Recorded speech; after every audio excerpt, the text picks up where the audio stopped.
Hello, everybody. Welcome back to the Som TV podcast. This is Jason Wise. On today's pod, we are getting closer and closer every day to the 10-year anniversary of the theatrical release of Som, the first movie I ever directed, and the reason we're all sitting here, I suppose. To celebrate that, I'm going to have Dustin Wilson, master sommelier and star of every one of those films and more on Som TV, on the podcast today. We're going to talk about a lot of different things. Fatigue in the sommelier industry, what the wine business is like right now. We're going to talk over some bullshit as well. There's quite a bit of it in the wine business. And talk about how, when you work in an industry so long, how do you not get jaded? And if you do, how do you overcome it? Before that, I want to say we have some great stuff coming to Som TV. We finally have our documentary about oysters, the entire process of what it's like to work on an oyster farm, what it's like to put them in restaurants, what they taste like, and what to drink with them, coming to Som TV soon. We also have a huge documentary about Burgundy coming that I know all of you are going to love. We've been working on it for quite a while. So lots of great stuff coming to Som TV. Go to somtv.com. You can find the best in food and wine content anywhere. Without further ado, my great friend, Dustin Wilson. Dusty, you are one of the great inspirations for me in wine, and an inspiration for my next haircut, which I'm excited for. We're going to talk... Very low maintenance. Very low maintenance. We're going to talk a little bit about kind of the state of the sommelier profession from your standpoint, and kind of just how you feel about, I guess, life at the moment. You know, let's talk about some bullshit in wine and the sommelier profession. Let's do it. Let me start this off with asking you, how are you doing? How's your... I'm great. Yeah? Yeah, I'm good. It's funny if you think back these last 10 years, how much stuff has changed since passing, since we made the movie. And, I'm great. Like, I'm a dad now, which I love. I have a couple of businesses that I'm involved in that I'm really excited about. And, I'm not as kind of deep into wine as I used to be. My world has changed quite a bit, for better, for worse. Yeah. But generally really happy and doing great. Do you still love wine? I still love wine. Yeah. I love to crack open a bottle, whether it's on like a random Tuesday night or ordering a bottle at a great restaurant and enjoying it. Now am I still, kind of geeking out the way that I used to back in the day? Definitely not. Why not? I want to get into this because this business is I have seen it as both an outsider and an insider, is that it's relentless. You know, it is nonstop. There is no time off. Yep. There's no work-life balance I certainly don't have any. I would imagine you don't either. Right. What's happened to make you sort of say what you just said? You know, it's interesting because I got the question all the time when I was taking the test of, when you're that dedicated to it, when you're doing it all the time, you're reading about it, and you make it such a huge part of your life, do you start to lose the enjoyment of it? And back then I said no, and I was being dead honest. Like I really loved every aspect of it. I loved learning all the new things that I was learning all the time. But if I think about the way I wine in the context of my life now, it's just much different. I don't want to think about it all that much. I don't want to feel like I need to constantly stay up on absolutely everything all the time. There's certainly pressures to do that, but I've resorted back to simply enjoying it for enjoyment's sake. So I really still love wine. I like enjoying wine. Mm-hmm. I don't study wine or, follow all of the things that are happening in wine as much as I used to. Frankly, I just don't feel like I have to. And that's a younger person's game, I think. And you're not that old. Come on. I mean, I'm not young anymore. You sound like my great uncle right now. It's good. Do you drink a lot more narrower things now? Definitely drink a lot more narrow things. I've kind of, I've figured out what I like over the years and what I don't like. It's all Camus. It's all Camus now. I can get pitched on something new and can decide within 10 seconds if I think it's bullshit or not. And either perks my interest and I get really excited to try it, or I think it's just, this is obviously a sales pitch and I'm not interested in this type of thing, this category or this style of wine or whatever it is, and very quickly move on. Whereas, 10 years ago, I would have been like, oh yeah, I want to try absolutely everything. I'm just not that anymore. But when I'm drinking wine at home, it's a pretty narrow band of, I know what I like. I like to stick with it. What is that? What do you drink? A lot of classic stuff. I mean, a lot of times you'll find me drinking either Chablis, Chenin Blanc, Syrah Nebbiolo, Syrah, Pinot Noir, Sangiovese, and that's pretty and some wide. Gamay, and that's kind of, for the most part, that's it. Yeah. I'm like nervous to ask you this question, but also want to ask it. I've been asked many times to ask people about the court and what happened with the court and all that stuff. And I don't know that we have to go through that whole story, but I think I want to ask you, what's the perception of the Court of Master Sommeliers, and has that changed for you and for the greater public? Does it still matter to be a master som? I think it definitely does, absolutely. And I think, since 2018, between the cheating scandal and then, you kind of look at what happened over COVID, with their kind of response to Black Lives Matter, and then the scandal around, inappropriate behavior. We'll leave it at that.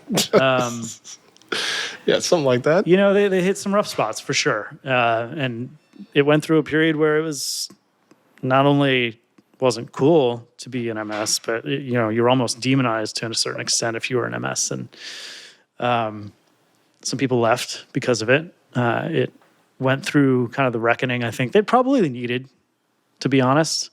The court has been around for a number of decades now, but only honestly, maybe thank yourself and the Somm films for bringing it more to prominence. But it went from a smaller, for very better niche, and worse, yeah, for better or for worse. It went from a kind of a very niche, very industry centric thing to a much broader attraction. And I think that's a great thing overall. But it had to go through a little bit of a growth spurt in order to mature and get to a place that is I think where it's heading to now. And I think it had to deal with some of the legacy, maybe problems or culture that existed within the organization that it needed to move on from. And it took some getting beat up a little bit for it to be able to move past it. And I think it's doing that now. And I think, as I think about where the industry is headed and the things that have happened since, COVID, let's say, I think there's still a lot of, the court still is really important, I think. And I think we need a body and some sort of standard that needs to be set for, whether it's knowledge or service or hospitality surrounding wine in the industry. And there's still nothing better out there. Yeah, but I think the big complaint with people going through the court is that, or the external complaint, is that people don't end up being sommeliers after they pass it.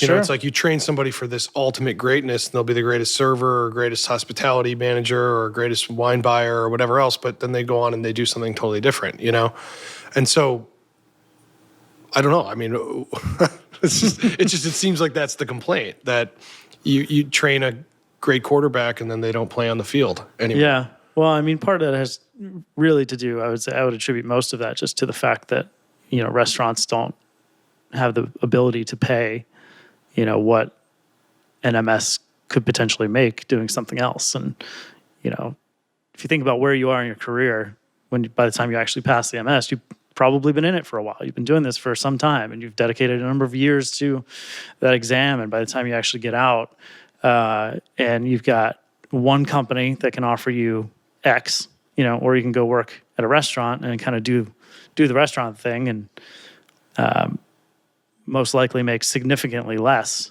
Yeah. You think about your long-term career path and what you want out of your life personally, whether it's a family or you want to be able to have a better means of living or whatever the case is. It's going to be really hard for people to decide to stay on the restaurant side. If the quarterback was the least paid player on the team, nobody would want to be a quarterback, right? Yeah. So, for better or for worse, that's just kind of part of it. I think there are some people that do stick around on the floor for some time after they pass, and that's great. But it's really hard to do that longer term when there's all these other options out there for people to go make a better living, doing something else. So I don't blame them for that. Yeah, no, understandable. Do restaurants need sommeliers still? That's a really good question. I don't know. Well, how can you not know? This is something you were at 11 Madison Park, you were at RN74, you were at that weird bar by the airport for a few years. Yeah, listen, that was a fun bar. I was a sommelier for a long time. I have a lot of sommelier friends. I love sommeliers. I love the art of being a sommelier. I think there's I still have a great deal of respect for it as a profession. But I think where my mind goes with it is just, what is wine in the context of restaurants as we move forward as a restaurant industry? And I think, what I've been seeing that's slightly concerning is just that wine is not quite as significant to a restaurant's success as it was like kind of in my heyday, if you will. I think younger generation is drinking less. The types of wines that they're drinking are not the kind of really high-end classic types of things that, we love to sell and that actually make sense for, in order to justify having a sommelier, you need a big wine program, right?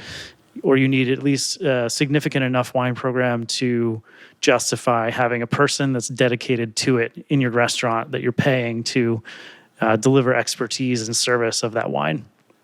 And if you're a restaurant, more and more restaurants these days are simply just not investing into the wine programs as much as they used to. So I think that's where I'm getting at with it is I just don't know if, I think until restaurants can be, or people want to go to restaurants more in the future to drink more wine and drink high-end wine and drink great wine, the necessity for sommeliers is going to potentially dwindle. Now, I can't see into the future. I don't know what that looks like, but for right now, it just feels like things are heading kind of in that direction where you see wine programs shrinking, restaurants getting a little tighter around their labor force and kind of the positions that they need in those four walls.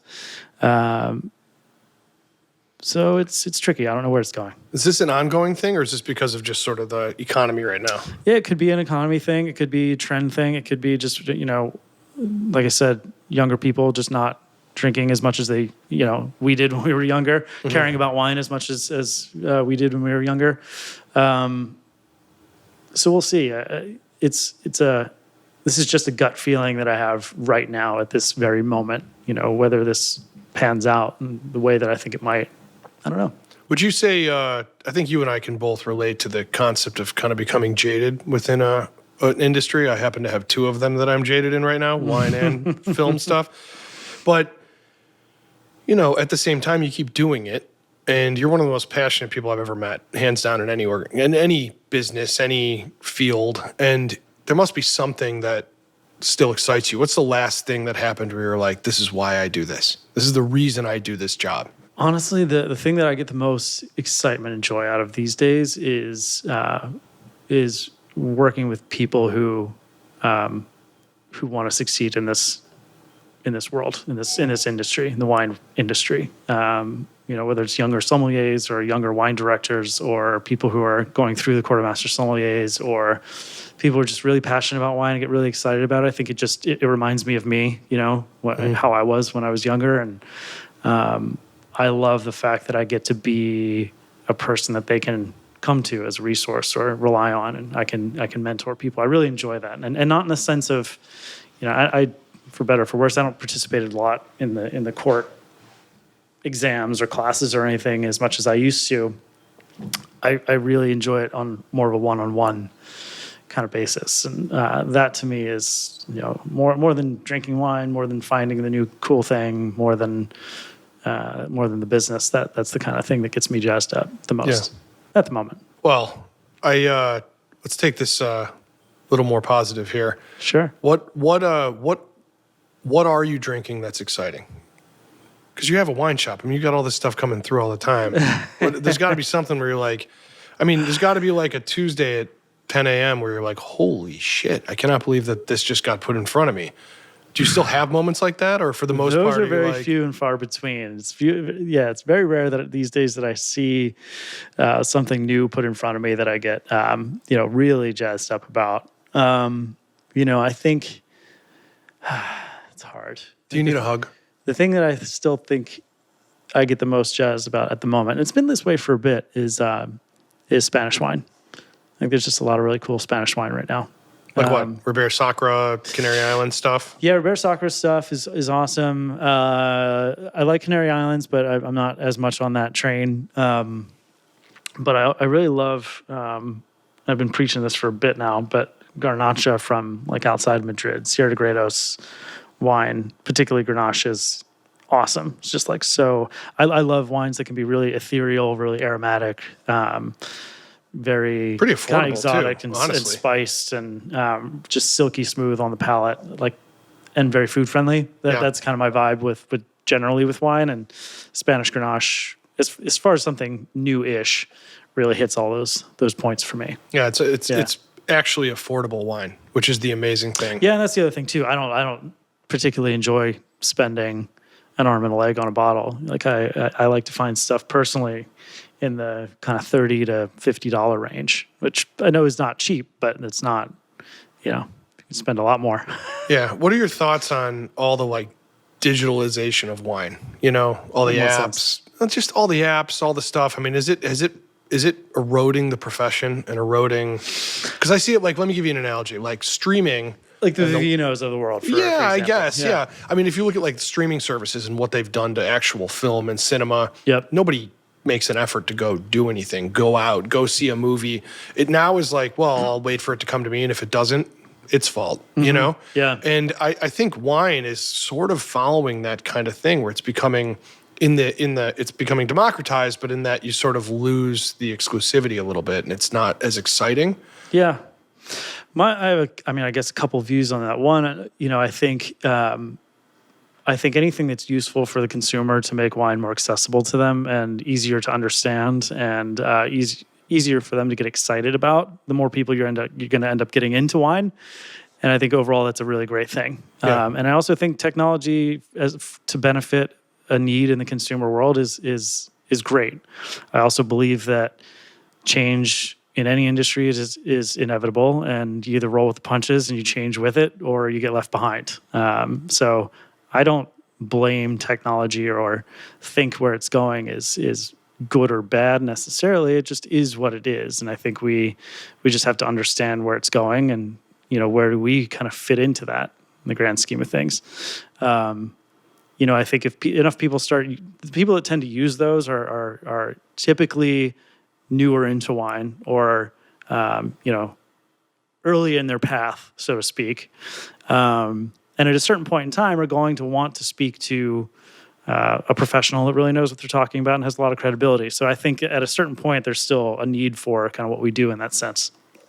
But I think what I worry about is a similar kind of vein to like critics to an extent. When a critic rates a wine, and has such influence, a whole mass of people will tend to follow whatever that one person is saying, and you're really just following one person's preference, Whereas some of these apps, I think, can do a similar thing. You tend to get scores or ratings applied to wines, and it loses some of the actual interesting, nuanced complexity that good wine can bring.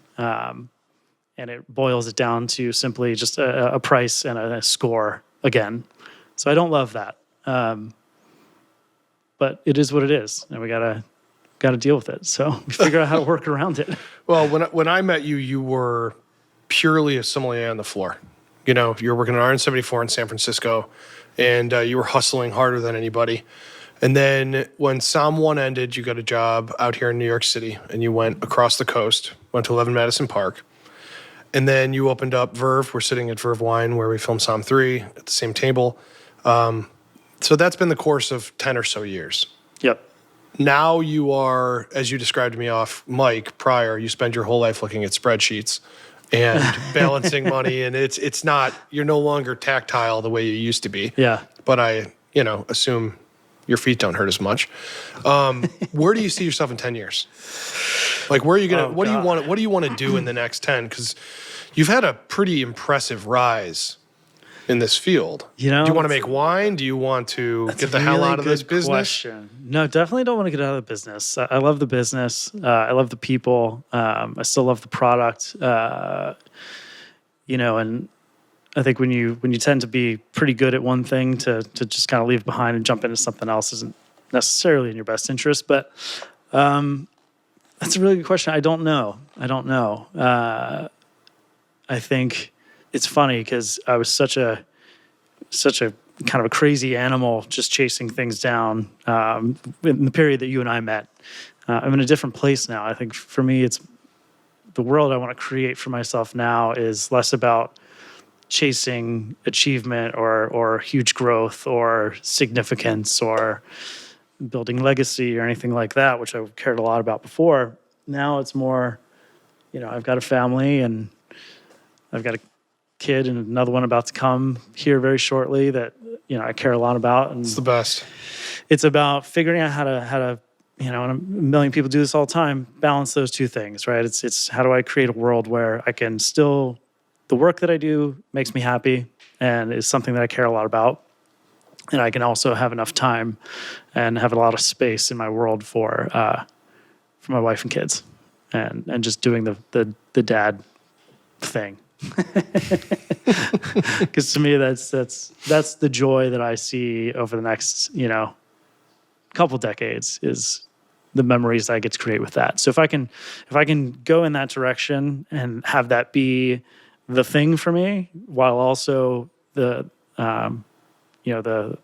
career that I create for myself supports that, and that career is something that I get to be jazzed about on a regular basis, that to me is the goal. I don't know exactly what that looks like yet, but that's where I'm going. The last question, because I know you got to go and we got more filming to do, but do you remember the wine off the top of your head that was the one that said, all right, after this, I'm going to spend my life in this world? Do you have a wine that was like that? This was my I have a wine that changed the way I thought about wine. Mm-hmm. I wouldn't say that it was the one that said, hey, I want to do this for a living, because I actually, when I first started getting into wine, I didn't know you could do this for a living.